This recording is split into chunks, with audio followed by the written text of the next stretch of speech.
Like I mentioned with SpaceX, you give a lot of people hope, and a lot of people look up to you. Millions of people look up to you.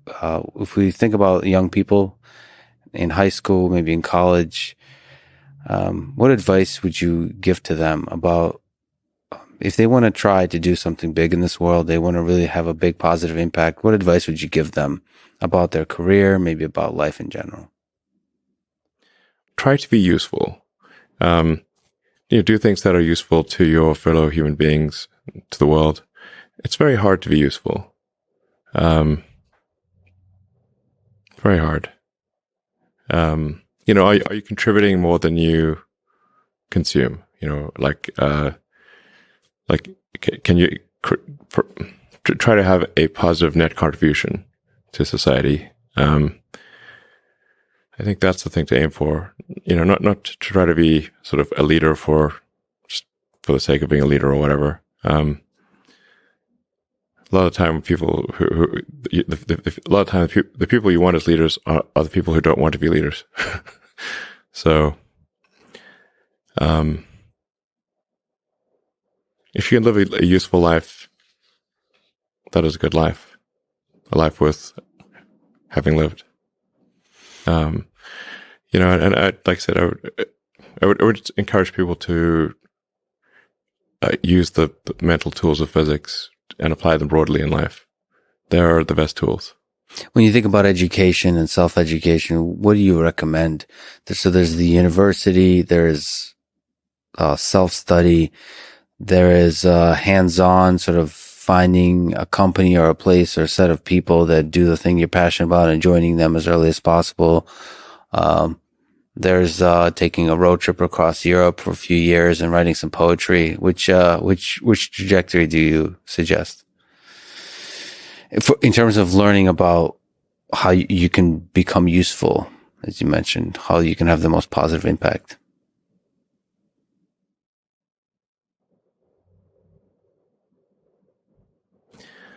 Well, I'd encourage people to read a lot of books.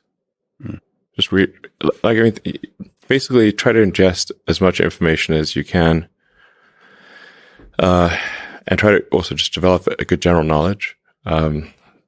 So you at least have like a rough lay of the land of the knowledge landscape. Try to learn a little bit about a lot of things.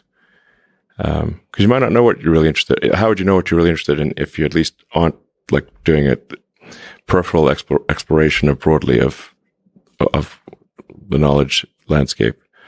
And you talk to people from different walks of life and different industries and professions and skills and occupations. Like, just try learn as much as possible. Man's search for meaning. Isn't the whole thing a search for meaning? Yeah, what's the meaning of life and all, But just generally, like I said, I would encourage people to read broadly, in many different subject areas, and then try to find something where there's an overlap of your talents and what you're interested in. So people may be good at something, or they may have skill at a particular thing, but they don't like doing it. Mm-hmm. So you want to try to find a thing where that's a good combination of the things that you're inherently good at, but you also like doing. And reading is a super fast shortcut to figure out where are you both good at it, you like doing it, and it will actually have positive impact. Well, you got to learn about things somehow. So reading a broad range, just really read it.